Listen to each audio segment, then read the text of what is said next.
Hello student, आज अपने topic करेंगे वायु निर्मित स्थलाकृतियाँ। धरातल पर मिलने वाली स्थलाकृतियों में वायु द्वारा निर्मित स्थलाकृतियों का क्षेत्र सर्वाधिक विस्तृत है। हवा द्वारा निर्मित स्थलाकृतियों का प्रभाव क्षेत्र अर्धशुष्क एवं शुष्क प्रदेशों में विस्तृत है, जिसका विस्तार लगभग धरातल के 30% भाग में है। और इस तरह के क्षेत्र मुख्य रूप से अफ्रीका महाद्वीप के सहारा तथा कालाहारी, एशिया महाद्वीप के अरब एवं मंगोलिया तथा ऑस्ट्रेलिया के मरुस्थल आदि जगहों में पाए जाते हैं। इन भागों में हवाओं द्वारा निर्मित स्थलाकृतियाँ ही मुख्य रूप से पाई जाती है, परंतु अन्य क्षेत्रों में हवाओं द्वारा निर्मित स्थलाकृतियाँ सीमित रूप में पाई जाती हैं, क्योंकि हवाएं आर्द्र प्रदेशों में भी लघु स्तर पर अपरदन तथा निक्षेपण का कार्य करती है। अब अपने वायु निर्मित स्थलाकृतियों में पढ़ेंगे हवाओं द्वारा जो अपरदनात्मक कार्य किए जाते हैं उनके बारे में। तो हवाएं जो अपरदन कार्य करती हैं उसमें सबसे पहले है अपघर्षण। अपघर्षण क्या होता है? जब हवा अत्यंत तीव्र गति से बहती है तो इसके साथ बहते हुए कंकड़ पत्थर, बालू के कण, धूल आदि हवा के साथ अपरदन क्रिया में औजार की तरह कार्य करते हैं। हवा के मार्ग में अवस्थित चट्टानों तथा मिट्टियों के जमे हुए टीलों को अपने साथ लाई हुई रेत की कण की सहायता से रगड़ रगड़ कर तथा बार बार टकराकर उन्हें खरोंच डालते हैं। यह अपघर्षण का कार्य हवा के वेग तथा रेत कणों की मात्रा पर निर्भर करता है। रेत कणों से युक्त पवन चट्टानों को इस तरह से घिसता तथा कुरेदता है कि पहाड़ी तथा ऊंचे टिल्ले वाले भाग घिस जाते हैं। निश्चित ही अपघर्षण का कार्य पहाड़ी तथा ऊंचे टिल्लों पर कम ऊंचाई के भाग से खासकर 6 फीट की ऊंचाई तक अधिक सक्रिय होता है। अधिक ऊंचे भाग तथा समतल मैदान पर अपघर्षण का प्रभाव कम पड़ता है। अगला पॉइंट है सन्निघर्षण। तीव्र गति से बहने वाली हवाओं के साथ उड़ने वाले चट्टानों के कण तथा रेत कण आपस में टकराकर अथवा रगड़ खाकर टूटते फूटते रहते हैं। इस क्रम में साथ बहने वाले कणों का आकार छोटा तथा गोल होने लगता है और इस क्रिया को सन्निघर्षण कहते हैं। अगला पॉइंट है अपवाहन। इस कार्य के अंतर्गत पवन चट्टान के कणों को उड़ाकर एक स्थान से दूसरे स्थान पर ले जाता है। अतः आधार शैलों तथा मार्ग में पड़ने वाली चट्टानों में जगह जगह छिद्र हो जाते हैं तथा कहीं कहीं गर्त भी बन जाते हैं। उदाहरण स्वरूप मिस्र का कतारा गर्त काफ़ी प्रसिद्ध है, जो सागर तल से 420 फीट गहरा है। इस तरह के गर्त यूएसए के दक्षिणी पश्चिमी भाग में पाए जाते हैं। अगला टॉपिक है, इसमें अपने करेंगे हवा द्वारा अपरदनात्मक कार्यों को प्रभावित करने वाली दशाएं। तो इसमें सबसे पहले है पवन वेग। पवन वेग में हवा की गतियां अपरदनात्मक कार्य को अधिक गति प्रदान करती हैं, क्योंकि इसके साथ अधिक मात्रा में बालू के कण, रेत आदि चलते हैं। ठीक इसके विपरीत गति से काट छांट का काम करती है, क्योंकि कंकड़ तथा रेत के अंश को अधिक दूरी तक वहन करने की क्षमता नहीं रहती है। अगला पॉइंट है रेत तथा धूल कणों की मात्रा तथा स्वभाव। रेत तथा धूल कण की मात्रा पर ही अपरदन की मात्रा आधारित होती है। अधिक वेगवती हवाओं के साथ अपरदन की सामग्री भी अधिक होती है, लेकिन ऊंचाई के आधार पर पदार्थों की मात्रा में भिन्नता पाई जाती है। पवन के निचले स्तर अर्थात धरातलीय सतह के पास रेत तथा धूलकण न केवल अधिक मात्रा में होते हैं बल्कि उनका आकार भी बड़ी मात्रा में होता है। ऊंचाई बढ़ने पर मात्रा में कमी तथा आकार में भी ह्रास होने लगता है। यही कारण है कि अपरदन का प्रभाव पहाड़ी के निचले भागों में अधिक दिख पड़ता है। अगला पॉइंट, चट्टानों की संख्या। अर्ध मरुस्थल तथा मरुस्थल के क्षेत्रों में ही हवा द्वारा निर्मित आकृति पाई जाती है। इन भागों में हवा के साथ बहने वाले कणों में क्वार्ट्ज के कण होते हैं जो अधिक कठोर तथा तीव्र ढाल वाले होते हैं। ये कण मुलायम चट्टानों को बहुत तेजी से काट देते हैं। अगला पॉइंट है जलवायु की दशा। हवा द्वारा निर्मित स्थलाकृतियों में जलवायु की भूमिका कम महत्वपूर्ण नहीं है। कठोर चट्टानों में तापमान का परिवर्तन तथा ओस का होना स्थलाकृति विकास में सहायक होता है। कठोर चट्टानें तापमान में विषमता के कारण फैलती तथा सिकुड़ती है और चट्टानों में दरारें उत्पन्न हो जाती हैं। इन दरारों में ओस कण जम जाते हैं और चट्टानों के आयतन में वृद्धि हो जाती है। इससे चट्टानों की दरारें फैल जाती हैं। इस क्रिया में चट्टानें टूटने भी लगती हैं। अब अपने करेंगे अपरदनात्मक स्थलाकृतियाँ या अपरदनात्मक स्थल रूप। अर्ध शुष्क तथा शुष्क प्रदेशों में वायु द्वारा विभिन्न प्रकार की स्थलाकृतियों में मुख्य स्थलाकृतियाँ निम्नलिखित हैं। तो सबसे पहले अपने करेंगे इसमें वातगर्त। वातगर्त या इसे अपवाहन बेसिन कहते हैं। धरातल पर कोमल तथा असंगठित चट्टानों से निर्मित क्षेत्र के कणों को हवाएं अपने अपने वेग के साथ उड़ा ले जाती हैं। इस तरह बार बार हवा के प्रहार से पहले छोटे छोटे तथा बाद में बड़े एवं गहरे गर्तों का निर्माण हो जाता है। कभी कभी इन गर्तों की गहराई सागर तल से भी अधिक हो जाती है। इन गर्तों को अपवाहन बेसिन भी कहा जाता है। इस तरह की गर्तें मुख्य रूप से सहारा, कालाहारी, मंगोलिया तथा यूएसए के पश्चिमी शुष्क प्रदेशों में पाए जाते हैं।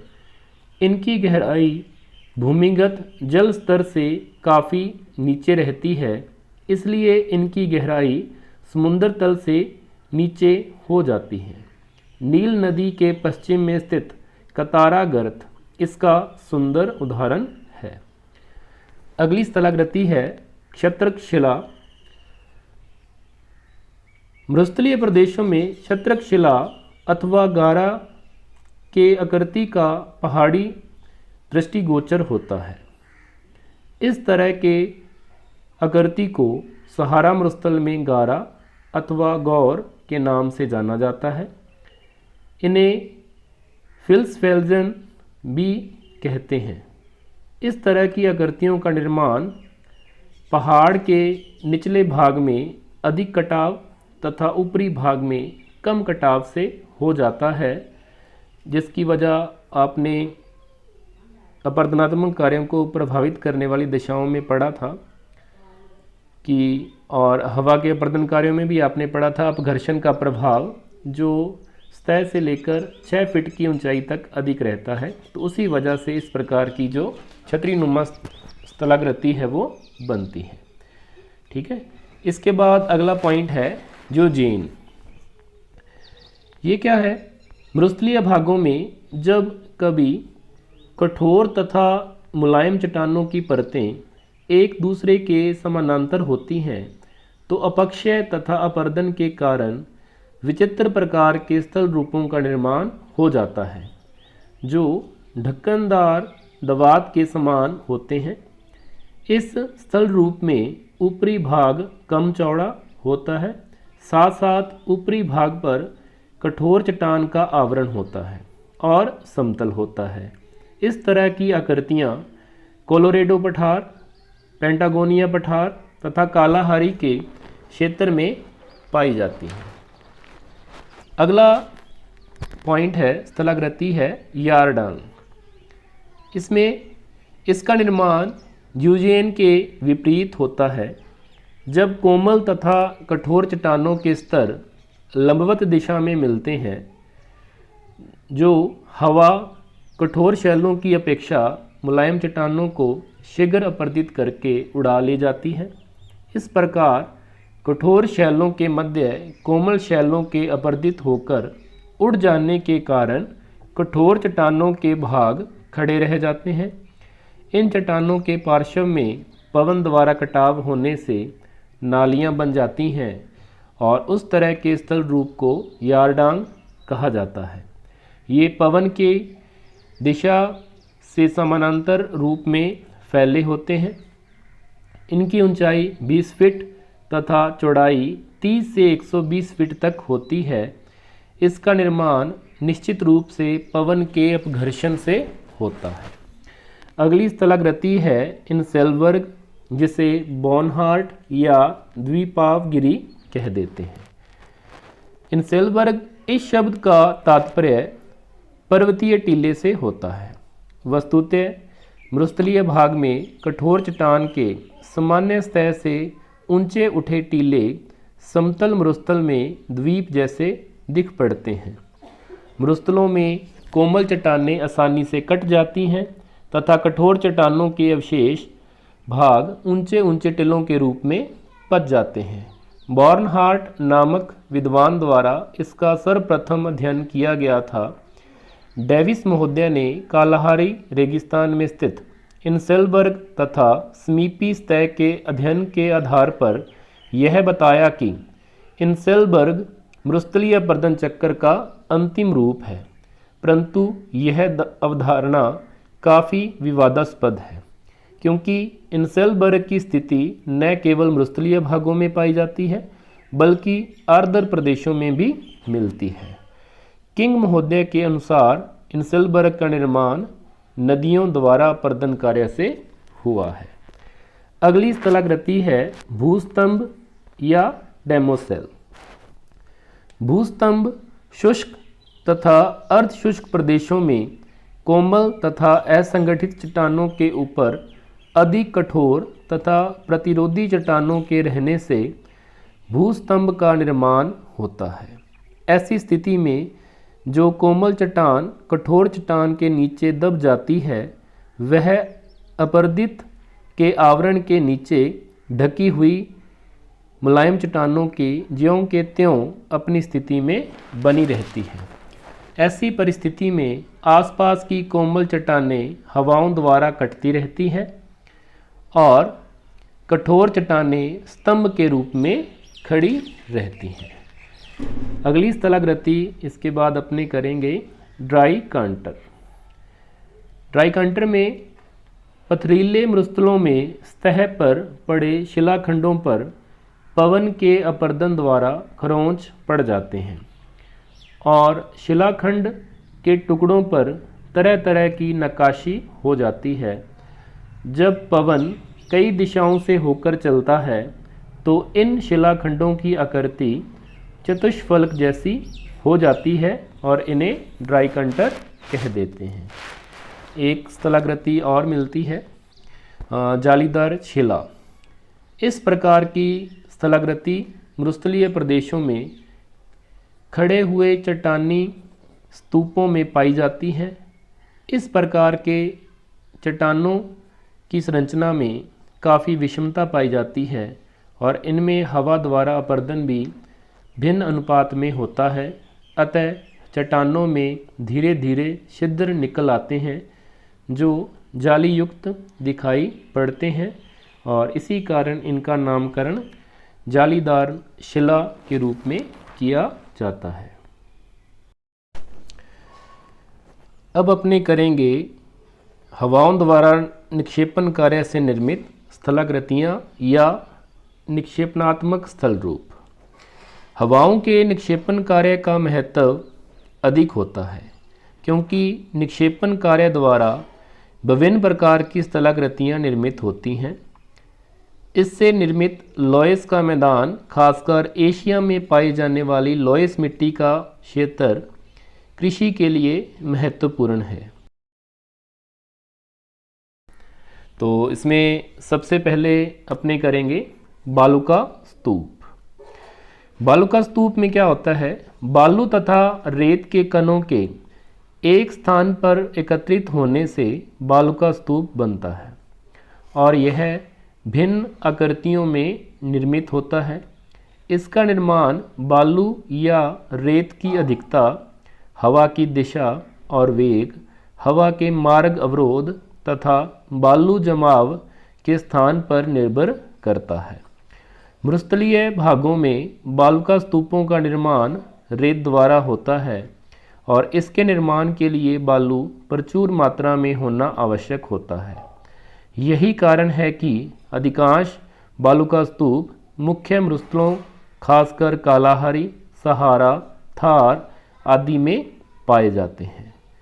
इसके निर्माण में वायु की गति की भूमिका होती है। जो हवाएं काफ़ी तेज़ एवं प्रचंड गति से चलती हैं, वह अपने साथ अत्यधिक मात्रा में मिट्टी तथा रेत के कणों को बहाकर लाती है और अवरोध के स्थान पर बालू का स्तूप का निर्माण होता है। परंतु मंद गति से चलने वाली हवाएं छोटे छोटे स्तूपों के निर्माण में ही सक्षम हो पाती है। बालू का स्तूप के निर्माण में अवरोध की भी अहम भूमिका होती है।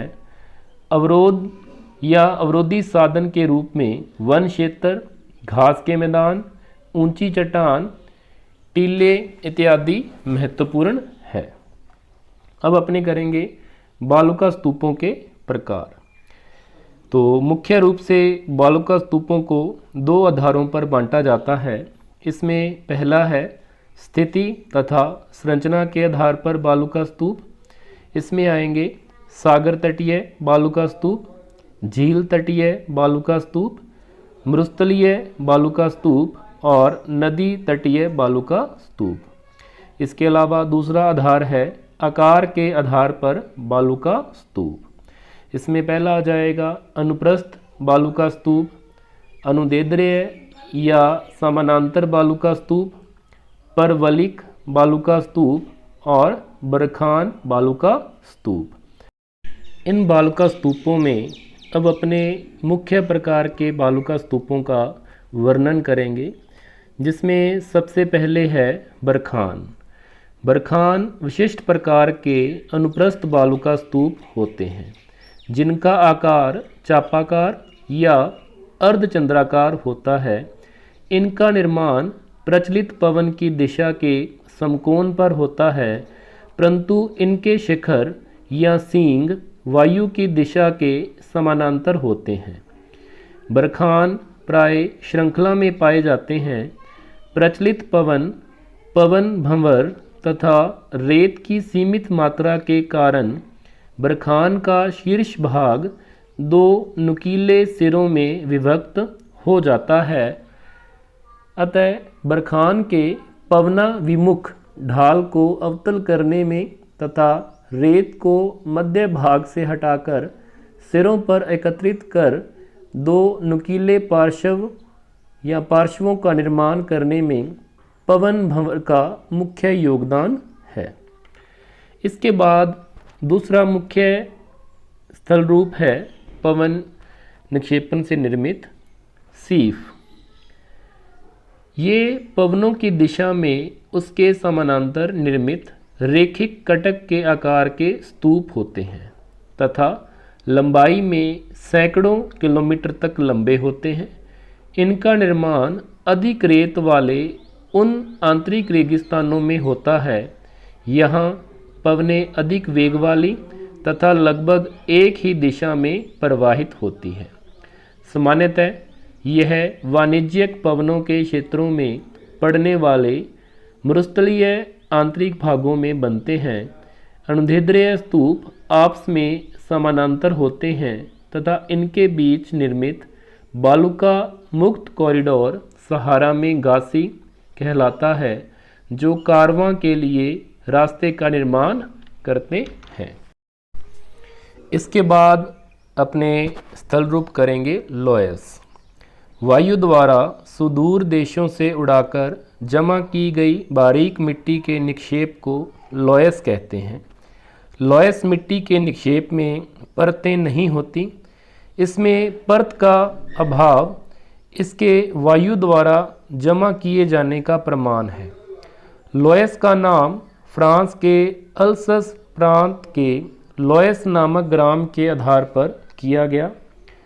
लोयस के निर्माण के लिए आवश्यक सामग्री मरुस्थलीय भागों, नदियों के बाढ़ क्षेत्र तथा हिमनदीय अपक्षेप से प्राप्त होती है। लोयस को दो भागों में बांटा जा सकता है, जिसमें है मरुस्थलीय लोयस, जिसका उदाहरण चीन का लोयस है, और दूसरा है हिमनदीय लोयस, जिसका उदाहरण फ्रांस, जर्मनी की लोयस है। लोयस का सबसे बड़ा विस्तार उत्तरी पश्चिमी चीन में पाया जाता है। यहाँ की लोयस का निर्माण मध्य एशिया के रेगिस्तानों से उड़ाकर लाई गई धूल के जमा होने से हुआ है।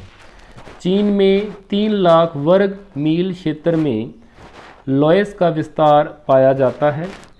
यहाँ के लोयस का रंग पीला है। इस भाग में नदियों ने लोयस को काटकर उत्खात स्थलाकृति का निर्माण किया है।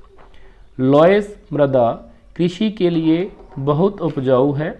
लोयस का अध्ययन सर्वप्रथम रिचथोफेन ने उत्तरी पश्चिमी चीन में किया था। ये अपने स्रोत क्षेत्र से काफ़ी दूर के भागों में जमा होते हैं। लोयस का वितरण उत्तरी चीन, मध्य यूरोप, उत्तरी अमेरिका का मिसिसिपी प्रदेश, शुष्क प्रदेशों में अपर्दन चक्र की संकल्पना का प्रतिपादन सर्वप्रथम डेविस ने किया। अगली स्थलाकृति है जल निर्मित मरुस्थलीय स्थल रूप। इसमें कुछ मुख्य भाग हैं जिनका अपने यहाँ वर्णन करेंगे। इसमें है सबसे पहले बाल्सन तथा पलाया। रेगिस्तानी भागों में पर्वतों से घिरे बेसिन को बाल्सन कहते हैं। उसके बाद पलाया। वर्षा के कारण बाल्सन में तीव्र गति से जल के जमा होने के कारण अल्पकालिक झीलों का निर्माण हो जाता है। ऐसी झीलों को पलाया झील कहते हैं। इसके बाद है अगला पॉइंट, सहारा मरुस्थल में इन पलाया झीलों को सेबका तथा अरब के रेगिस्तान में खबारी तथा ममलाहा कहते हैं। अधिक लवणीय पलाया को सैलिनाज कहते हैं या सैलिनाज कहलाती है। इसके बाद अगला पॉइंट है बजादा। बजादा में क्या होता है, पलाया तथा पर्वतीय अग्रभागों के मध्य जलोढ़ पंखों के मिलने से जिस संरचना का निर्माण होता है उसे बजादा कहते हैं। और लास्ट पॉइंट है पेडिमेंट। पर्वतीय अग्रभाग तथा बजादा के मध्य अपर्दित शैल सतह वाले सामान्य ढाल वाले भाग को पेडिमेंट कहते हैं। पेडिमेंट का निर्माण अपर्दन के कारण होता है, जबकि बजादा एक निक्षेपित संरचना